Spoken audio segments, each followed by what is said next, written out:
இன்றைய அம்மியோட ஸ்நாக்ஸ் வந்துட்டு குச்சி வள்ளிக்கிழங்கு. கண்டிப்பா குச்சி வள்ளிக்கிழங்கா? ஐய்யய்யோ! ஏம்மா இத வச்ச? அப்படின்னு கண்டிப்பா கேட்பான்.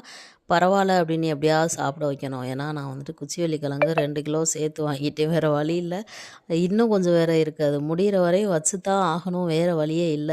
எல்லாம் ரெடி பண்ணி வச்சுட்டு அம்மிய வந்துட்டு வேன்லேருந்து கூட்டிட்டு வந்து வீட்டுக்குள்ள நுழையும்போதே என்ன ஸ்நாக்ஸ்ன்னு கேட்டான். குச்சி வள்ளிக்கிழங்குன்னு சொன்னோனே, நான் சொன்ன மாரியே சொன்னான்.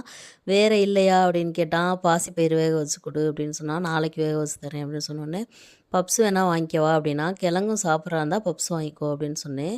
ஒரு வழியா வந்துட்டு கிழங்க ஏமாத்தி ஏமாத்தி நானும் ஊட்டி விட்டுட்டு, அதுக்கப்புறம் 4 ஸ்வீட் பப்ஸ் வாங்கிட்டு வந்தான். "நீ 2 எடுத்துக்கோ, எடுத்துக்கோ" அப்படின்னா, நமக்கும் பப்ஸுக்கும் வந்துட்டு ரொம்ப தூரம். பப்ஸ் பக்கத்துலயே நம்ம வந்துட்டு போறதில்ல. "நீ யாரோ, நான் யாரோ" அப்படின்னு சொல்லிட்டு போயிடுறது. அவன் வந்துட்டு சாப்பிட வேணாம் அப்படின்னு சொன்னா கேட்கவே மாட்டேங்கிறான். போக போக தான் கொஞ்சம் கொஞ்சம் குறைக்கணும். இப்படி தான் சாயங்கால நேரம் வந்துட்டு எங்களுக்கு ஜாலியா போனது.